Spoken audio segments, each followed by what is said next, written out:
Cardiomyopathy. This is the disease of the heart muscle. This term is intended to exclude the cardiac dysfunction that results from other structural heart disease such as coronary artery disease, primary valve disease, or the severe hypertension. Disorder is characterized by morphologically and functionally abnormal myocardium in the absence of any other disease that is sufficient by itself to cause the observed phenotype. Many will be the attribute to the genetic disease. The traditional classification of the cardiomyopathies into the triad of dilated, restrictive, and the hypertrophic was based initially on the autopsy specimen and later on the echocardiographic findings. Ischemic cardiomyopathy applied to describe the diffuse dysfunction attributed to the multivessel coronary artery disease. Non-ischemic cardiomyopathy described the cardiomyopathy from other causes. Dilated and the hypertrophic cardiomyopathies. They are distinguished on the basis of the left ventricular wall thickness and the cavity dimension. Restrictive cardiomyopathy, the increased wall thickness and the chamber dimension that range from reduced to slightly increased with the prominent arterial enlargement. Defined more on the basis of the abnormal diastolic function, also present but initially less prominent in the dilated and the hypertrophic cardiomyopathy. Can overlap in the presentation, gross morphology and etiology with both hypertrophic and the dilated cardiomyopathy. 4 ways classification scheme of the etiology. The primary affecting primarily the heart, which is the genetic one, mixed genetic and acquired, and the acquired. And the second one is secondary to the other systemic disease. General presentation. The early symptoms often relate to the exertional intolerance with the breathlessness or fatigue. Congestive heart failure symptoms common to all 3 types of the cardiomyopathy, resulting in the syndrome of the fluid retention associated with the AV valve regurgitation, typical and the atypical chest pain, atrial and the ventricular tachyarrhythmia, and the embolic events. Genetic causes of the cardiomyopathy. Most familial cardiomyopathies are inherited in an autosomal dominant pattern with occasional autosomal recessive and X-linked inheritance. Missense mutations with amino acid substitutions are the most common in the cardiomyopathy. Genetic cardiomyopathy is characterized by the age-dependent and the incomplete penetrance. Ejection fraction. In the dilated one, this is usually less than 30% when the symptoms severe, restrictive 25 to 50%, hypertrophic greater than 60%. Left ventricular diastolic dimension normally less than 55 mm, greater than 60 mm, lesser than 60 mm, often decreased. Left ventricular wall thickness normal or decreased, normal or increased, markedly increased. Atrial size. This is increased may also be primarily affected in dilated. Increased may be massive in restrictive. Increased related to the elevated filling pressures in the hypertrophic. Valvular regurgitation related to the annular dilation. Mitral appears earlier during the decompensation. Tricuspid regurgitation with the right ventricular dysfunction. Related to the endocardial involvement. Frequent mitral and the tricuspid regurgitation, rarely severe. Related to the valve septum. Have interaction the mitral regurgitation. Common first symptoms is exertional intolerance. Exertional intolerance, fluid retention early may have the dominant right-sided symptoms. Exertional intolerance may have a chest pain. Congestive symptoms, left before right, except the right prominent in the young adults, right often dominates. Right-sided congestion at the rest may develop late. Arrhythmia, ventricular tachyarrhythmia, conduction block in the Chagas disease, and some families, the atrial fibrillation. The ventricular, which is uncommon except in the sarcoidosis, the conduction block in the sarcoidosis and the amyloidosis, and the atrial fibrillation. Ventricular tachyarrhythmia, atrial fibrillation.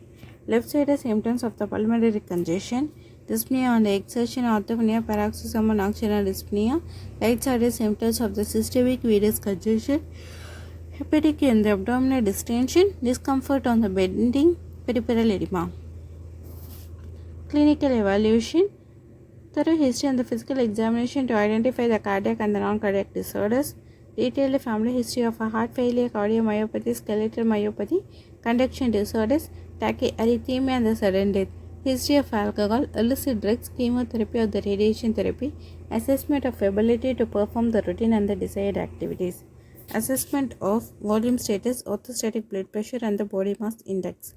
In the laboratory evaluation, there should be the electrocardiogram, chest radiograph, two-dimensional on the Doppler echocardiogram, magnetic resonance imaging for the evidence of the myocardial inflammation and the fibrosis.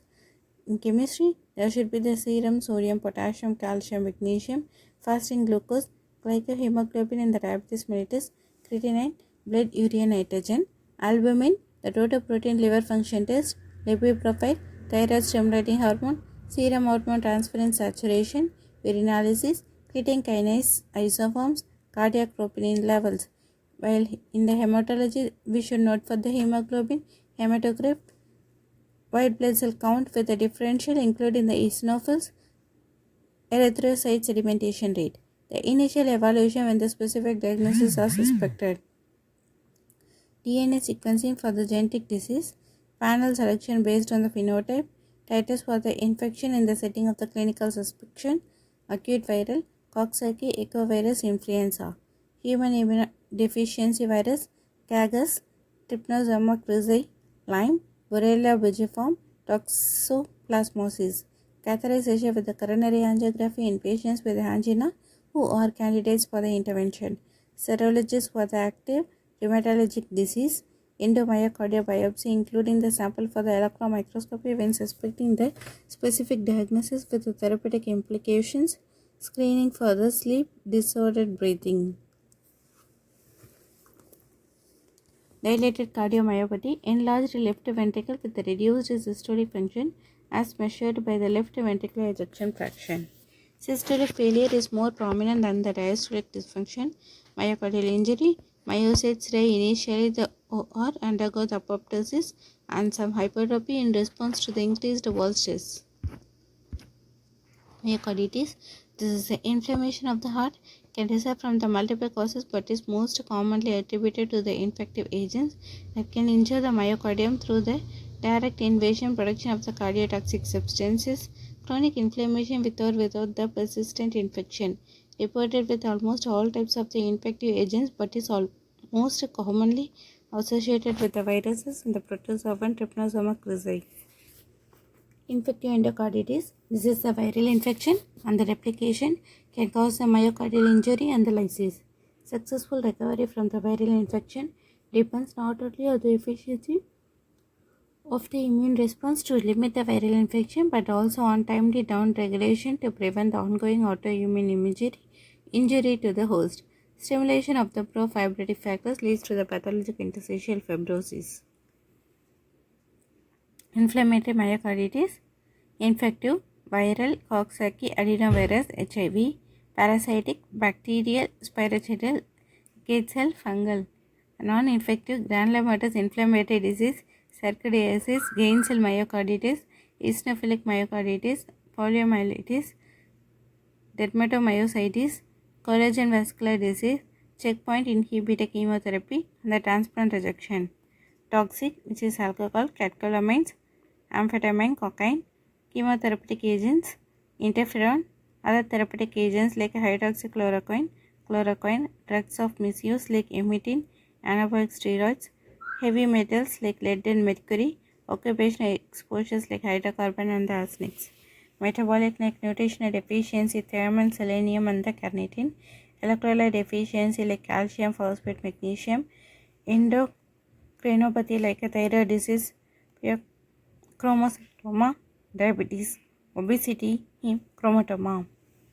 Inherited metabolic pathway defects, familial, which is skeletal and the cardiomyopathy, dystrophin related dystrophy, Duchenne-Becker, myocardial, myopathy mitochondrial, arrhythmogenic ventricular cardiomyopathy, hemochromatosis, associated with other systemic disease, susceptibility to the immune related mediated myocarditis. Overlap with the non-dilated cardiomyopathy is minimally dilated cardiomyopathy, hemochromatosis, amyloidosis, and hypertrophic cardiomyopathy.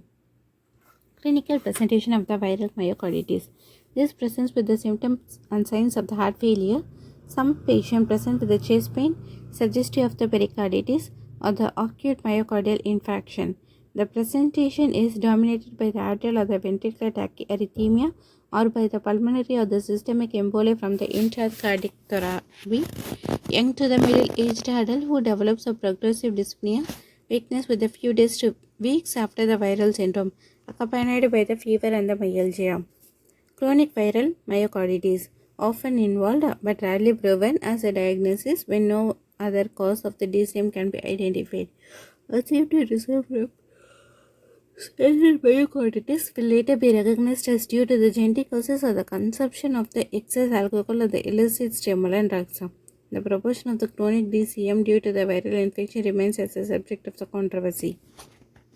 Laboratory evaluation, ECG, echocardiogram, serum levels of troponin, creatinine phosphokinase fractions, magnetic resonance imaging, endomyocardial biopsy when the ventricular tachyarrhythmia suggests the possible etiologies of the sarcoidosis or the gain cell myocarditis. Dallas criteria for the myocarditis: lymphocytic infiltrate with the evidence of the myocyte necrosis, negative in 80 to 90% of patients with a clinical myocarditis. 3 levels of the myocarditis diagnosis.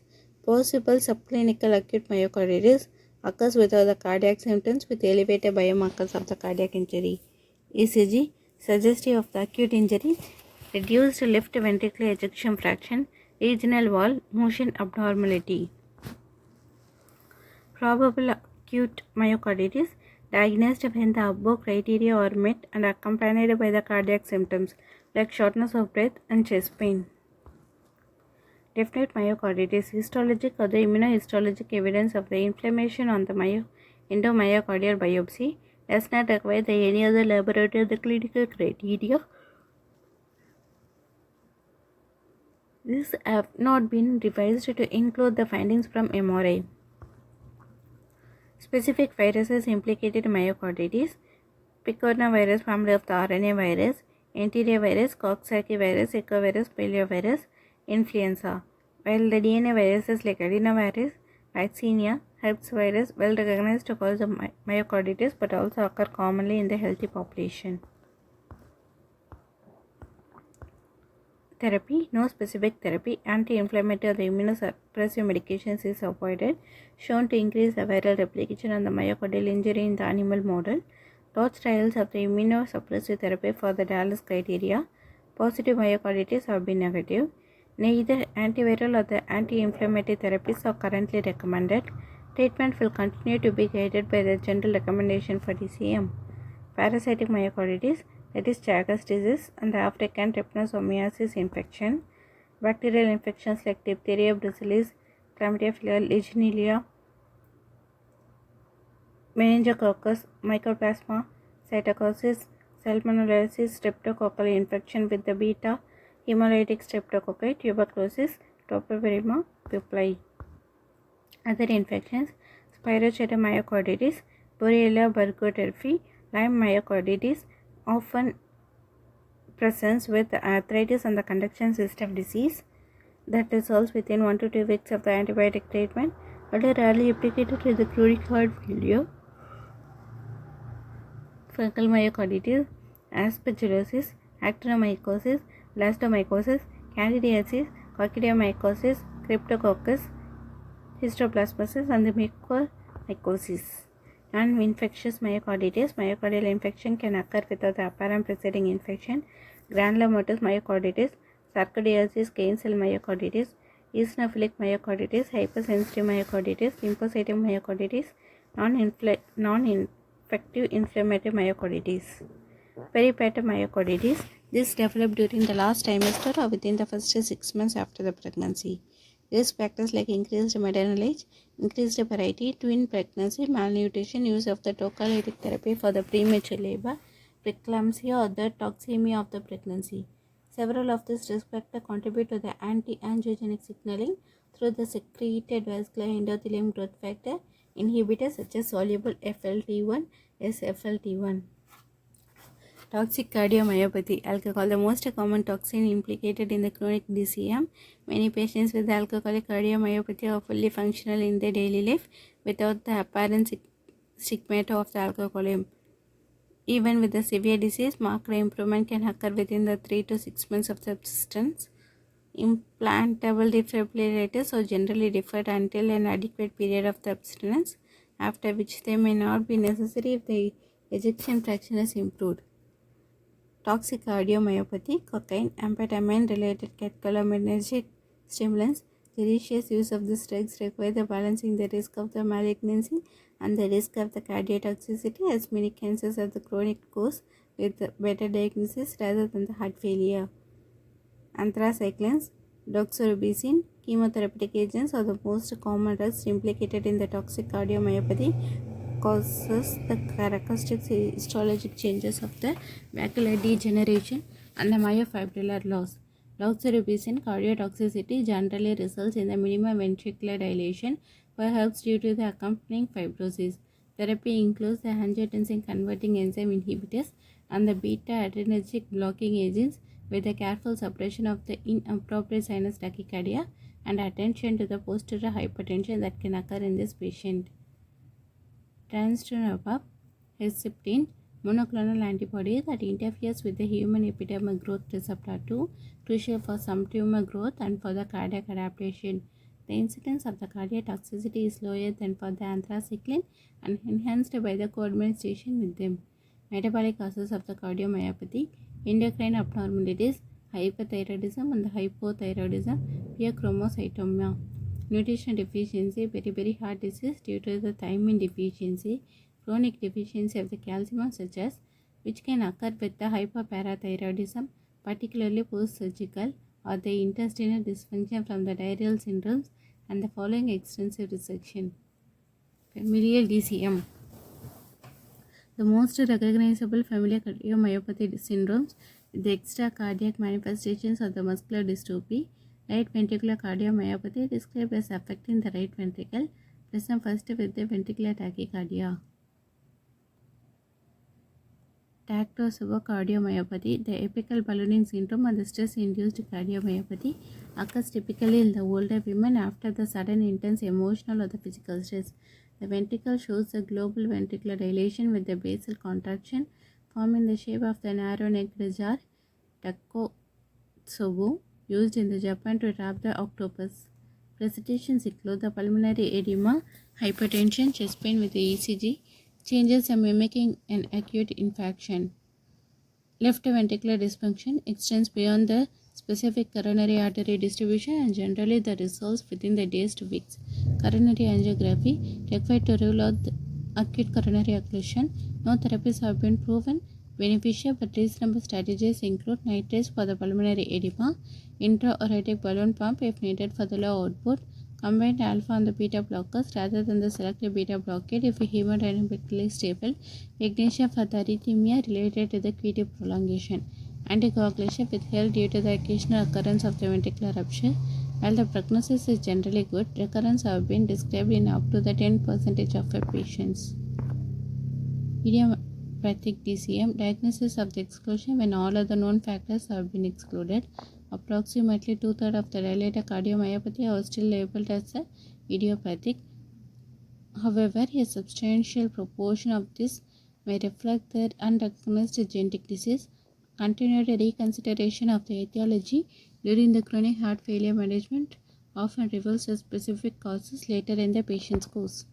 Overlapping the types of the cardiomyopathy, the limitations of a phenotypic classification are revealed through the multiple overlaps between the etiologies and the presentation of the three types: cardiomyopathy with a reduced systolic function but without the severe dilation present, represent the early DCM, minimally dilated cardiomyopathy, restricted diseases without the marked increases in the ventricular wall thickness. Overlaps are particularly common with the inherited metabolic disorders, which can present as any of the three major phenotypes. Disorders of the metabolic pathway, Fabry's disease, results from the deficiency of the lysosomal enzyme alpha-galactosidase E. Electron microscopy of the endomyocardial biopsy tissue shows the diagnostic vesicles containing the concentric lamella fecus. Restricted cardiomyopathy, Abnormal diastolic function often with the mildly decreased contractility and the ejection fraction usually greater than 35 to 50%. Subtle exercise intolerance is usually the first symptom. More on the right side symptoms such as edema, abdominal discomfort and ascites, although the filling pressures are elevated in both ventricles. Amyloidosis, infiltrative disease, the major cause of the restrictive cardiomyopathy. Neurologic involvement occurs commonly with the primary amyloidosis, with the familial amyloidosis, organ dysfunction with one's attributed solely to the physical disruption from the infiltrating amyloid fibrils. Newer information suggests the additional direct toxicity from the immunoglobulin, light chain and the abnormal transerythrin protein aggregates themselves. Senile amyloidosis, abnormal accumulation of the normal transerythrin or the natriuretic peptide folding detected in the 10% of people aged greater than 80 years and half of those aged greater than 90 years, but often without the apparent clinical disease. Men show a greater burden of the amyloid deposition and the 20-fold greater likelihood of the clinical disease with the senile amyloidosis. Cardiac amyloid is clinically suspected from the thickened ventricular walls with an ECG that shows the low voltage. Fibrotic restrictive cardiomyopathy. Fibrosis can cause the restrictive myocardial disease without the ventricular dilation. Thoracic radiation, common for the breast and the lung cancer or the mediastinal lymphoma, can produce early for the or the late restrictive cardiomyopathy. Patients with the radiation cardiomyopathy may present the possible diagnosis of the constrictive pericarditis, as the two conditions often coexist. Scleroderma causes a small vessel spasm or the ischemia that can lead to the small, stiff heart with the reduced ejection fraction without the dilation. Associated pulmonary hypertension lead to more clinical right heart failure because of the concomitant fibrotic disease of the right ventricle. Hypertrophic cardiomyopathy, previously termed hypertrophic obstructive cardiomyopathy, asymmetrical septal hypertrophy, idiopathic hypertrophic subaortic stenosis. It is the leading cause of the death in the younger. Diagnosis: symptoms such as exertional dyspnea, angina of the syncope. Cardiac imaging is central to diagnosis due to the sensitivity of the examination and ECG and the need to exclude the other causes for the hypertrophy. Biopsy is not needed to diagnose the hypertrophic cardiomyopathy but can be used to exclude the infiltrative of the metabolic diseases. Treatment management focuses on the treatment of the symptoms and the prevention of the sudden death and stroke. Beta-adrenergic blocking agents and the L-type calcium channel blockers, Vermapil, are the first-line agents. The patients with the hypertrophic cardiomyopathy have an increased risk of the sudden cardiac death from the ventricular tachyarrhythmia. The general prognosis for the hypertrophic cardiomyopathy is better than in the early studies of the referral population. Typically manifest as a non-uniform ventricular thickening, interventricular septum, typical location of the maximum hypertrophy, although the other patterns of the hypertrophic remodeling include the concentric and the mid-ventricular. The hypertrophy confined to the ventricular apex. Typical hypertrophic cardiomyopathy is less often familial. Left ventricular outflow tract obstruction represents the most common focus of the diagnosis and the intervention, although the diastolic dysfunction, myocardial fibrosis and the microvascular ischemia also contribute to the contractile dysfunction and the elevated intracardiac pressure. In order to maintain the stroke volume across the outflow tract obstruction, the ventricle generates a higher pressure, leading to the higher wall stress and the myocardial oxygen demand. Smaller chamber size and the increased contractility exacerbate the severity of obstruction. Conditions of the low preload such as dehydration and the low afterload such as atrial vasodilation may lead to the transient hypotension and the near syncope. Patients may be diagnosed after the undergoing evaluation triggered by the abnormal physical findings like murmur, symptoms of the exertional dyspnea, angina or the syncope. Detection of the disease in the family members. And the diagnosis is also with the cardiac imaging central to the diagnosis due to the insensitivity of the examination and ECG. Need to exclude other causes for the hypertrophy. The indication of a disease causing mutation in the proband can focus family evaluations on the mutation carriers. Biopsy: this is not needed to diagnose the hypertrophic cardiomyopathy but can be used to exclude the infiltrative and the metabolic diseases. While speaking about the treatment for the hypertrophic cardiomyopathy, there is increased risk of sudden cardiac death from the ventricular tachyarrhythmia. Vigorous physical activity and the competitive support are the prohibited. Implantable cardioverter defibrillator advised for the patient with the 2 or more risk factors and is advised on the selected basis for the patient with one risk factor. Long-term use of the defibrillator may be associated with a serious device-related complication, particularly in the young active patients. Atrial fibrillation, common in the patients with hypertrophic cardiomyopathy, may lead to the hemodynamic deterioration in the embolic stroke. Rapid ventricular response, poorly tolerated, may worsen the outflow tract obstruction. Beta-adrenergic blocking agents and the L-type calcium channel blockers slow AV nodal conduction and improve the symptoms. First-line agents that reduce the severity of obstruction by slowing the heart rate, enhancing the diastolic filling, and decreasing the contractility. Cardiac glycosides should be avoided because it may increase the contractility and worsen the obstruction. Disopramide and the amiodarone, preferred antiarrhythmic agents with the radiofrequency ablation, considered for the medically refractory cases. Anticoagulation prevent the embolic stroke and the atrial fibrillation is recommended. Prognosis for patients diagnosed as adults, survival is comparable to the age-matched population with the cardiomyopathy. The sudden death risk is lesser than 1% per year. However, up to 1 in the 20 patients will progress to over the systolic dysfunction with the reduced ejection fraction with or without the dilated remodeling burned out. On the end-stage hypertrophic cardiomyopathy, patients suffer from the low cardiac output and have a higher risk of death from the progressive heart failure and the sudden death unless they undergo the cardiac transplantation. Thank you.